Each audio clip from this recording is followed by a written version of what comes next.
Good evening, Patriots, and welcome to another edition of the Douglas Ducote Show live. Got many places to be tonight. You chose to be here with me, and for that, I am forever grateful. We're going to keep tonight's show a little shorter than normal because tonight is the final night of the RNC, the Republican National Convention, and the final speaker is going to be Donald J. Trump. He is scheduled to speak at 9 Central, which is the time that this show normally ends. But that may be sooner or it may be later. But just to be on the safe side, we will keep tonight a little shorter than normal so that everybody can tune in and watch the speech he's going to give, because it's, I believe, going to be very inspirational. And I do believe that I hate to say the word new Donald Trump, but the man that survived this assassination attempt, I believe, is seeing things a little different than what he has in the past. So what that amounts to, I'm not sure, but we'll soon find out. What I do want to kind of concentrate on tonight with this show is what Donald Trump has been through in the past, 3.5 years as a private citizen and 4 years as a president. And all the things that the Democrats and the left tried to do to bring this man down.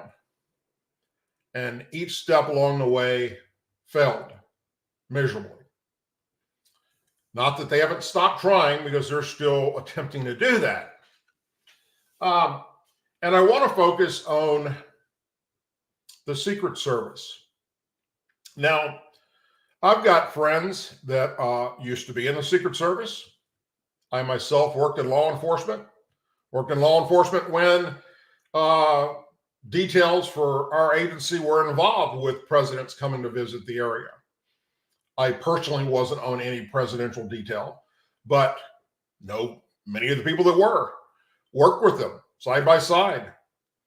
Have many people that are still in law enforcement. And one thing that we're all starting to kind of agree on is something doesn't add up. There is a bigger picture here. Not wanting to dive into conspiracies, that's something that I'm not really, don't want to do. But call it whatever you may. At this point, from everything that I've heard coming directly from the director of the Secret Service, her mouth, and what we've now heard from Congress members that were part of the briefing she gave, am starting to believe 99.9% that this was a planned event, that they knew about it. We now know a good hour in advance that this target was there. And they let Donald Trump take that stage anyhow. And then the things that she has said is the reason why things happened the way they did are outright lies. She claimed that they could not put anybody on the roof that the shooter was on because of its slant. Well, that's a freaking lie.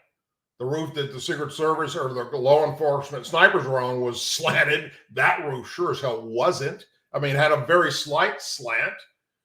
She just outright lied, as if nobody would see a picture of that roof. I don't know what the hell she was thinking. She tried to blame local law enforcement, saying that they were responsible for that building, everything outside of the immediate stage area. Another lie. It's not true.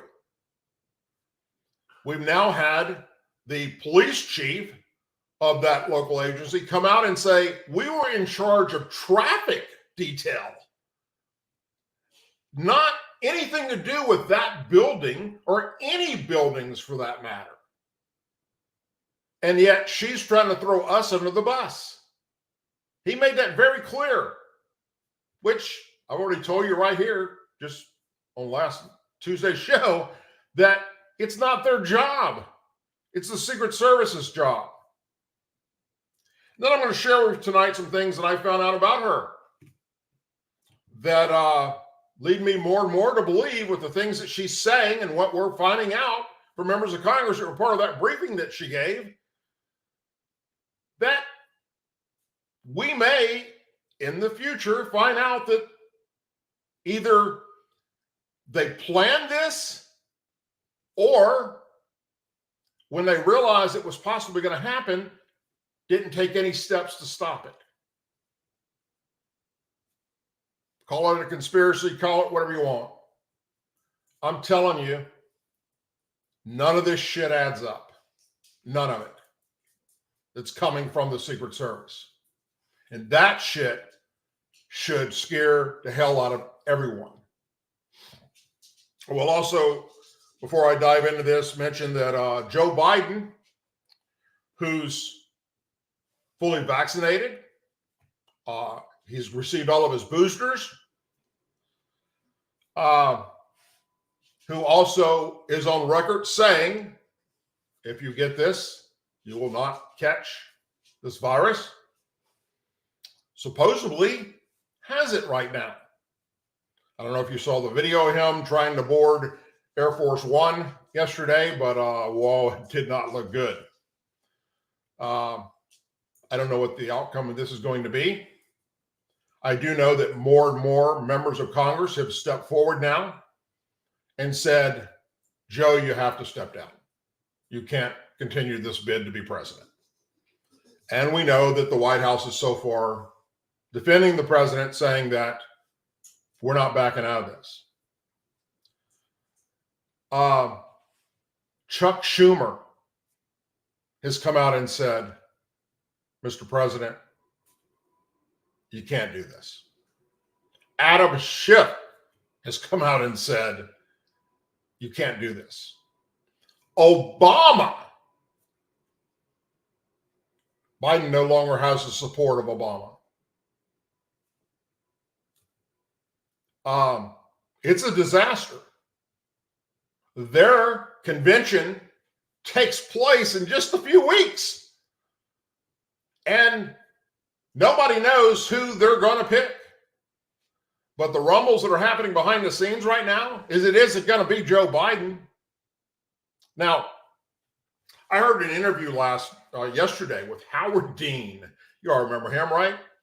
That one time ran for president, former member of Congress. I think he was a governor as well at some point. Howard Dean gave an interview on CNN yesterday. And I didn't know whether to laugh or just turn the channel, but I couldn't stop listening to it. It was like, how could you possibly say what you're saying? And the CNN host didn't shut him down. When he said that, all the polls that he's showing are that Joe Biden is neck and neck with Trump. It's not true. There are no polls out there that show that. Then when the CNN person said, well, what if they do take Biden off the ticket and put Kamala Harris in there? Then what? And Howard Dean said, and I quote, the polls show that Harris would single-handedly beat Trump. There isn't a poll out there that says that. In fact, the polls that are out there, that have been out there for quite some time now, show that Harris's approval rating is less than Biden's. And that a head-to-head match with Trump, Trump wins. And CNN at no point stopped him and said, sir, it's not true.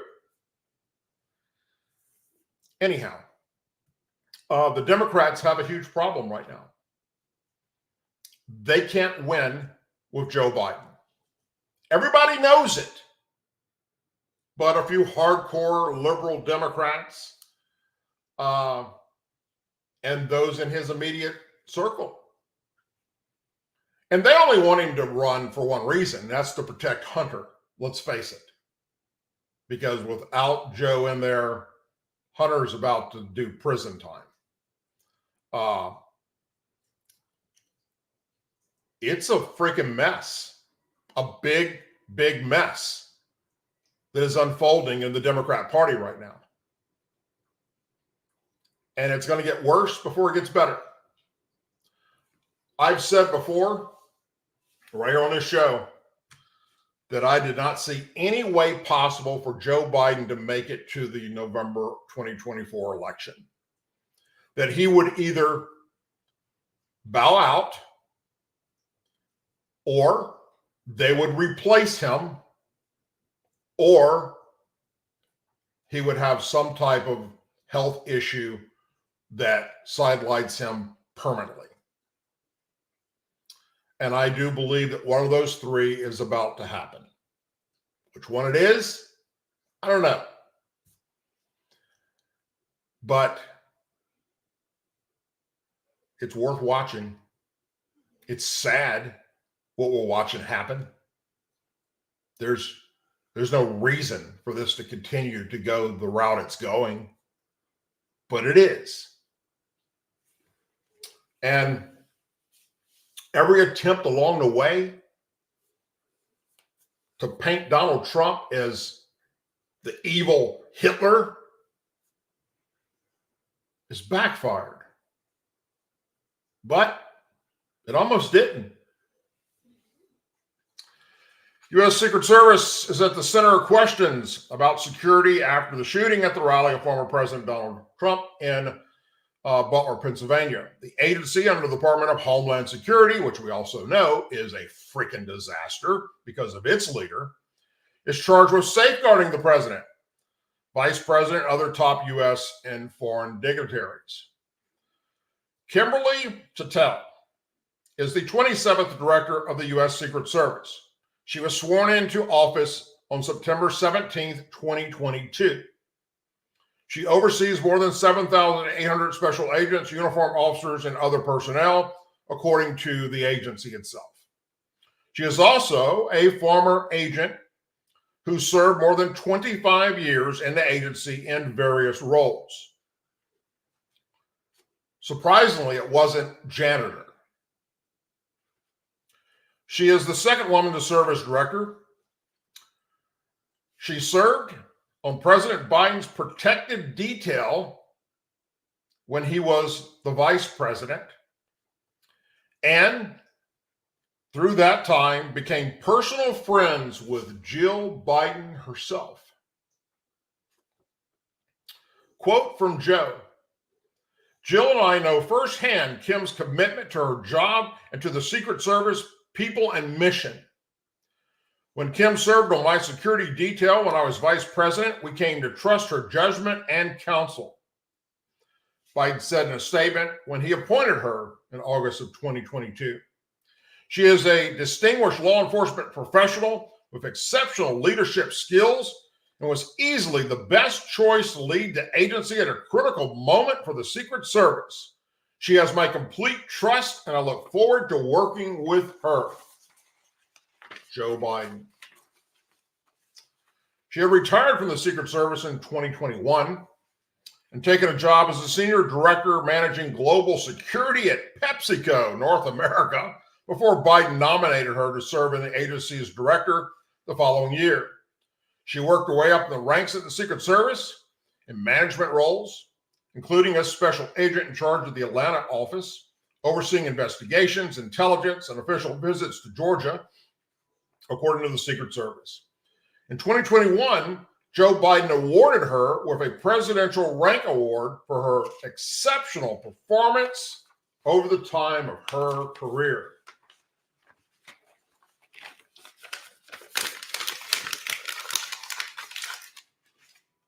Republican members of Congress are questioning why increased measures weren't put into place after supposedly our intelligence agencies, the CIA, and the FBI were concerned of an Iranian plot to assassinate Trump. Johnson raised concerns over other information, Congressman Johnson, on information on Iran threat was shared across agencies with the Capitol Police, stating that intelligence should have led to significant posture changes. In the absence of information, people are coming up with pretty wild conspiracy theories. Representative Dan Crenshaw of Texas said on a call, a source familiar with his comments confirmed, and that's not healthy. Adding Crenshaw, who voiced concerns about the lack of public available information. Senators received their own briefing yesterday afternoon, with Republicans in the chamber also challenging the law enforcement response. Senator Johnson called the briefing unbelievably uninformative and said, "Are you ready for this? Drum roll, please." They were only allowed to ask 4 questions, period, total, between all the members of Congress. 4, not 4 for each member of Congress. 4 questions, and then they were shut off. Johnson, the ranking member of the intelligence panel, tweeted a copy of follow-up questions he said he'd submitted, adding, "Not holding my breath." Senator Rick Scott, who is running to become the next Republican leader of the chamber, called on Chantal Ray and Homeland Security Alejandro Mayorkas to hold a daily public press conference to address questions surrounding the shooting. You think that's going to happen? I've got some land to sell you that doesn't flood in Lake Charles, Louisiana. So, U.S. Secret Service Director told House lawmakers that the agency failed at its no-failed mission to protect former President Trump. Her comments during a Wednesday briefing for House members. Also, the House members brought up her call, or a call for her to resign. The Secret Service is responsible for no failed mission. This assassination attempt was a failure. Chattel told members, a source on the call confirmed. I acknowledge that there were mistakes and gaps. I have requested internal review to determine what those gaps were, she continued. Officials are not ruling out any possibilities, and we're only exploring any and all avenues that determines if anyone else had knowledge or was involved in this attack, she told lawmakers. Chattel, the Secret Service Director Ronald Rowe, FBI Director Christopher Wray, and FBI Director Paul Abate laid out law enforcement's latest findings, including no early evidence points to co-conspirators, according to the sources that were part of this hearing. Wray said federal agents had conducted 200 interviews, spent hours and hours processing the crime scene, and are building out a picture of the subject to determine a motive.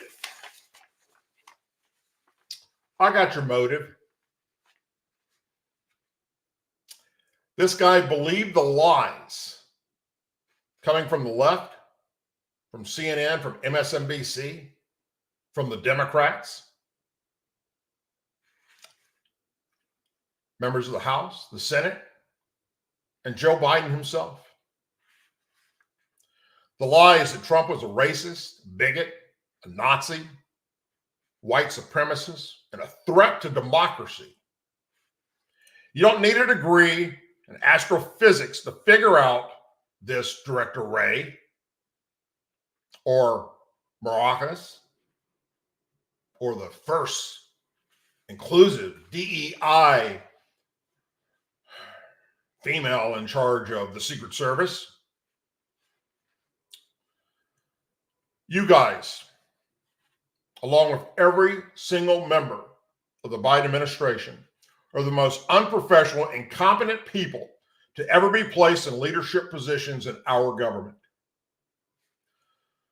Most, which are DEI hires, hired based on sex, sexual orientation, and race instead of experience and training. As we saw, all very well, how one female Secret Service agent who was about 4'2" couldn't find where her holster was to put her gun back in its place. Now, pre-Trump assassination attempt. Two powerful House Democrats invoked Adolf Hitler actions in Germany and the treatment of Jews during World War I and II in the 1920s to warn against the direction the U.S. is moving in, with both saying Donald Trump's presidency presents an unprecedented threat to democracy. House members James Claiborne, in an interview with NBC News, cited the rise of Hitler while discussing America's political climate. Adolf Hitler was elected Chancellor of Germany, and he went about the business of discrediting institutions to the point that people bought into it, the South Carolina congressman said. Nobody would have believed it now, but swastikas hung in churches throughout Germany. We had better be very careful. Claiborne's colleague, Jerry Nadler, made his comment in a town hall in New York in which he compared Trump's rhetoric towards immigrants to propaganda against Jews. You've heard Trump and those that were in his administration say that immigrants are thieves, that they bring in drugs, that they're responsible for lots of crime, that there is a crisis at our border, they're bringing in drugs and crime, Nadler said. He continued, this is the second type of propaganda that we heard in the 1920s and during World War I and World War II against the Jews. Jews are thieves. Jews are violent. That was the propaganda. Now we're hearing it against this generation's immigrants, and it's just false. You are correct, sir. It is false. Because Trump never said the crap that came out of y'all's mouths. You're both pathological liars, and you should seek help. Both lawmakers also said Trump is presenting an enormous threat to democracy, with Claiborne warning in his interview that the U.S. is asking for dire consequences. And the FBI can't figure out why this guy attempted to assassinate him. And I think it's time for Congress, House, and Senate to grow spines and do what is necessary to protect this democracy. This man and his family are the greatest threats to democracy of my lifetime, Claiborne said. At his town hall, Nadler said when Trump was president, he used his emergency powers to declare a national emergency along the southern border. For the president to go around Congress and say, you don't agree, there's an emergency, I think there's an emergency, we're going to spend that money that you said you won't spend, is making the president a dictator. And that's a far greater risk to our government and to our freedom than almost anything else that's going on, Jerry Nadler said.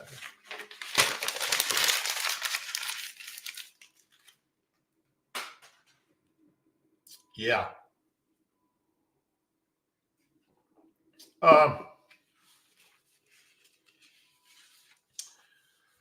Let's go back to 2016. Trump was running for president for the first time. Trump's FEC required reports listed assets above $1.4 billion and outstanding debts of at least $315 million. Trump did not release his tax returns. There's no law in America that says you must release your tax returns. He said his tax returns were being audited, that his lawyers had advised him against releasing them. This infuriated the left and the Democrats, claiming that Trump was hiding his real financials and making no merit statements to the news media, outlets that Trump never paid taxes, that he was a tax cheat, that he wasn't worth $1.4 billion. Then after a lengthy court battle, the block release of the tax returns and other records to the Manhattan District Attorney for criminal investigation, including 2 appeals by Trump at the Supreme Court. In February 2021, the High Court allowed the records to be released for the prosecutors to review by a grand jury. And the left and the Democrats were speechless, because everything that they've been claiming about Donald Trump and the tax returns was a lie. After being elected and before being inaugurated, Trump moved his businesses into a revocable trust run by his sons, Eric and Donald Jr. The Trump Organization pursued expansions of its operation into Ball, Scotland, and Dominican Republic. He was sued for violating domestic and foreign clauses of the U.S. Constitution, marking the first time that the clause had ever been litigated. Once the case was dismissed by the lower court, one case was dismissed by the lower court, two were dismissed by the Supreme Court as moot after the end of Trump's term. After he assumed office, Trump was the subject of increased Justice Department and congressional scrutiny, with investigations covering his election campaign, transactions, inauguration, actions taken during his presidency, his private businesses, personal taxes, charitable foundations. There were 10 federal criminal investigations, 8 state and local investigations, and 12 congressional investigations. In April 2019, the House Oversight Committee issued subpoenas seeking financial details from Trump's banks and his accounting firm, Mars USA. Trump sued the banks, and the committee chair, Elon Cummings, to prevent the disclosure. In May, D.C. Court Judge Amit Mahat ruled that the company must comply with subpoenas, and Judge Ramirez of the Southern District Court of New York ruled that the banks must also comply. Trump's attorneys appealed. September 2022, the committee and Trump agreed to a settlement about Marcus and the accounting firm turning over documents. What was in these documents that the DOJ was so adamant about obtaining? Nothing. In 2016, the FBI launched an investigation, codenamed Crossfire Hurricane, into possible links between Russia and Trump campaign, and left the Democrats jumping with joy.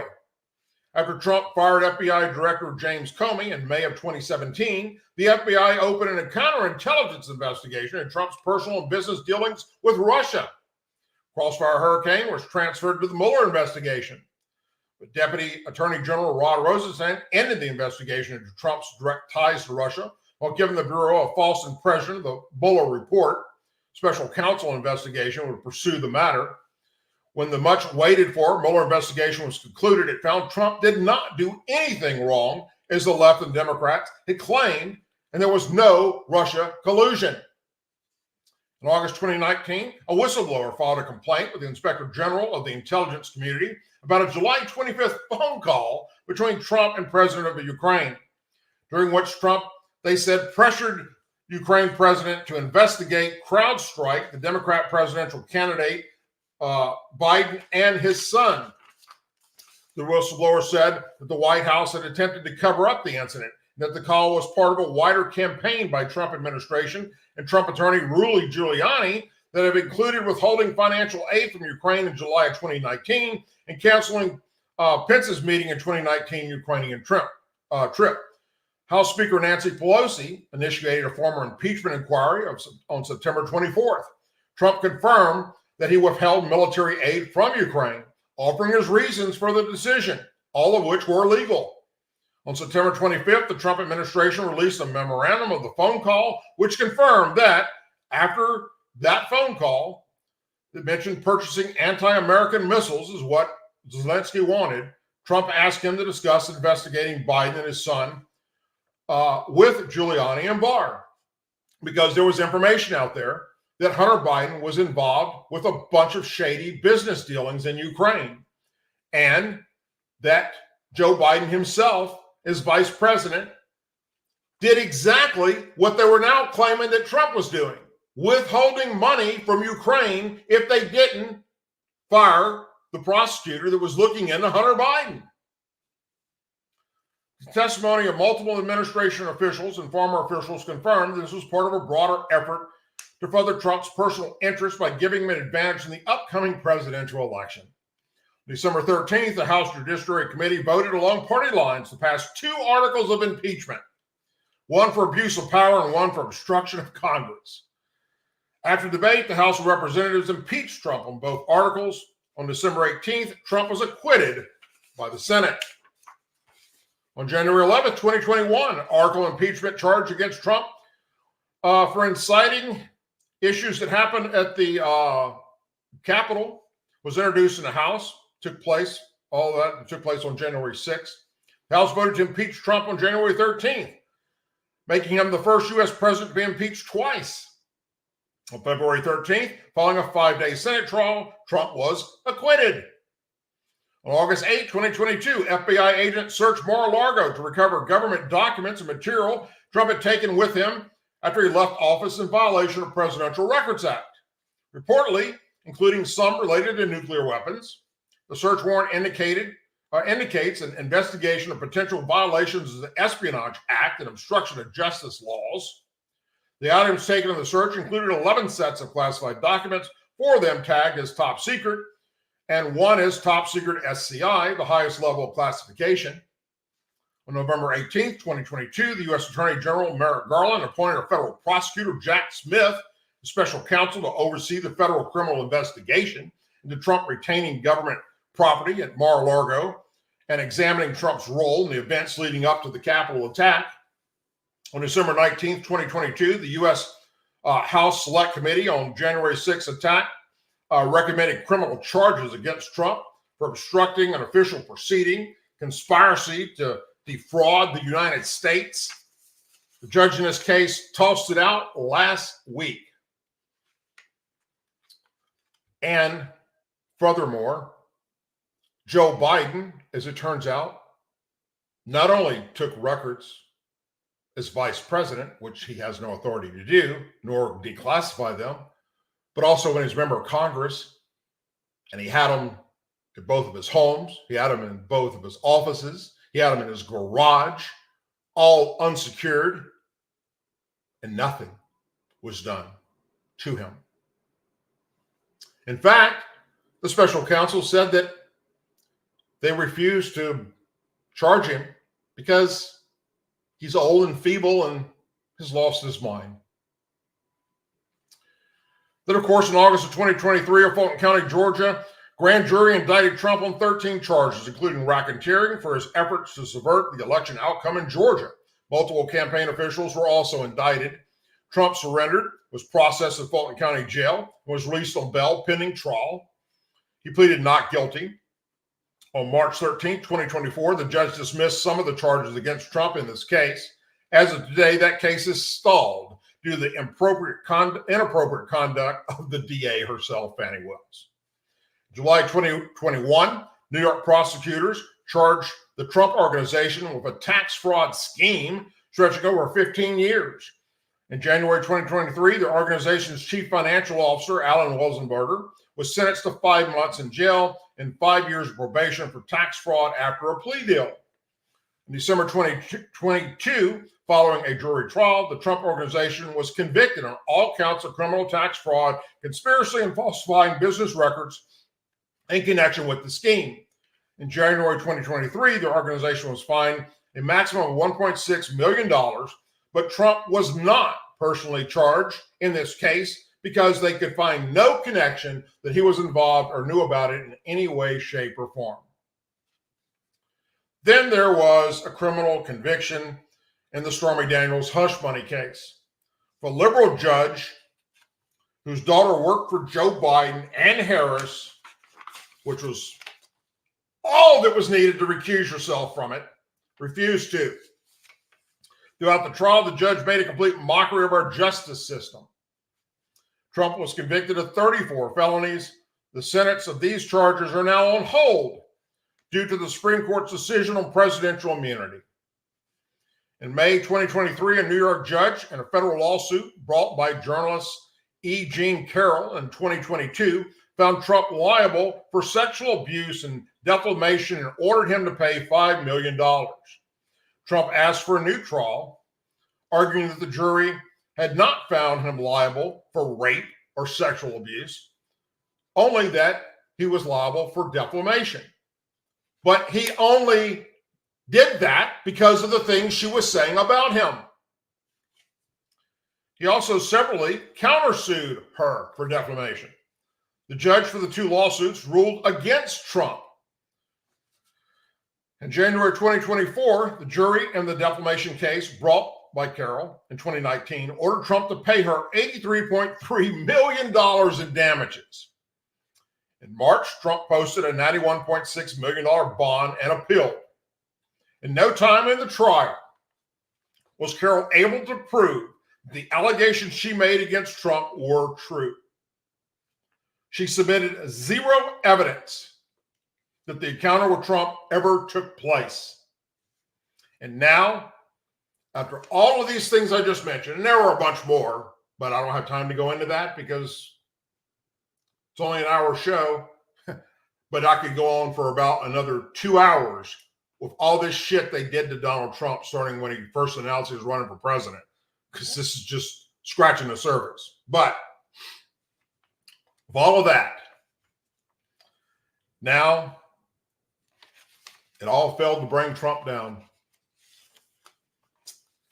So what takes place next? An attempted assassination.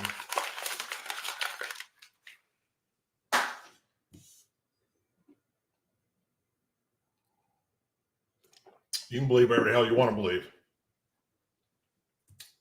I'm telling you from everything I'm hearing and speaking with my brothers and sisters that I served with in law enforcement and that are still serving today, some of them in the FBI, in federal positions, are all saying the same thing I'm saying. There's something more to this. Now, let's talk briefly about Donald Trump's luck in court. Trump became the first president to be convicted of a felony when a jury in Manhattan found him guilty of 34 counts back in May. That followed decisive and costly losses in civil cases. Trump was fined more than $500 million when the courts found that he defamed the writer Jean Carroll, and committed financial fraud in his businesses. Since then, Trump has won a string of victories, and the three remaining criminal cases against him seem deeply bogged down. A Supreme Court decision on July 1st threw into limbo the federal case against him for attempting to subvert the 2020 election. The justices ruled that the president is immune from prosecution from any official actions and found that some of the allegations concern official actions. 2 weeks later, Trump won another big long shot victory when Judge Elaine Cannon, a Trump appointee, dismissed the charges against him for the classified documents in his residence at Mar-a-Lago. She concluded that the appointment of special counsel Jack Smith, who brought the case for the Justice Department, was not constitutional. The decision has been appealed by them, obviously. Meanwhile, criminal charges related to election subversion in Fulton County, Georgia, are indefinitely delayed, aimed the issues with Fannie Wells, and prosecutor in this case, and how she should be removed. All of this means that Trump heads towards the election as only a convicted felon with 3 serious cases hanging over his head. But it also means that he's not likely to go on trial again before the election. And considering what the Supreme Court ruled and considering what was in the trial with the hush money with Stormy Daniels, this whole case is about to fall apart because some of the things that were used in that case took place under official actions when he was president, not when he was running for president. Therefore, that case goes nowhere. Once Trump is elected, he can direct his Department of Justice to investigate and prosecute everyone that was part of this witch hunt. Members of Congress, judges, DAs, and the leadership of the FBI, the Secret Service, and Homeland Security. And these people understand what's about to come down on their heads because of their own criminal actions.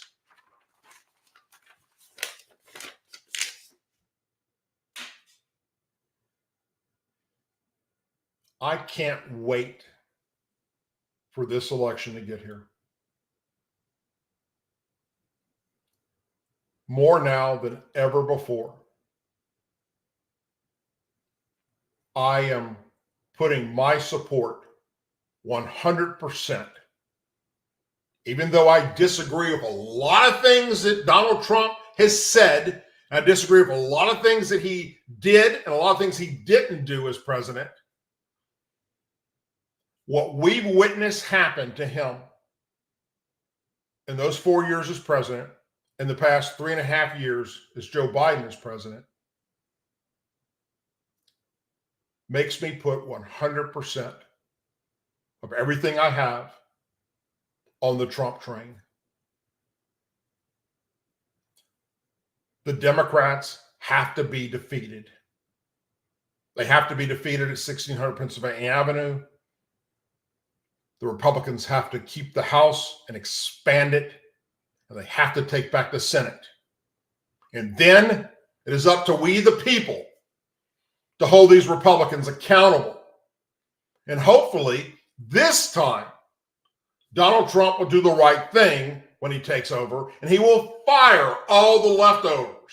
He will keep none of them on, like he did the last time, which was one of the biggest failures he ever made.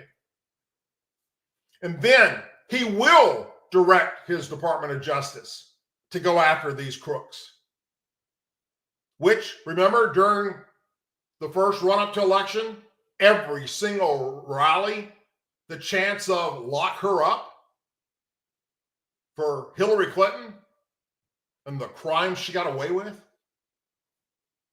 and he chose not to. Donald Trump has to do the right thing this time.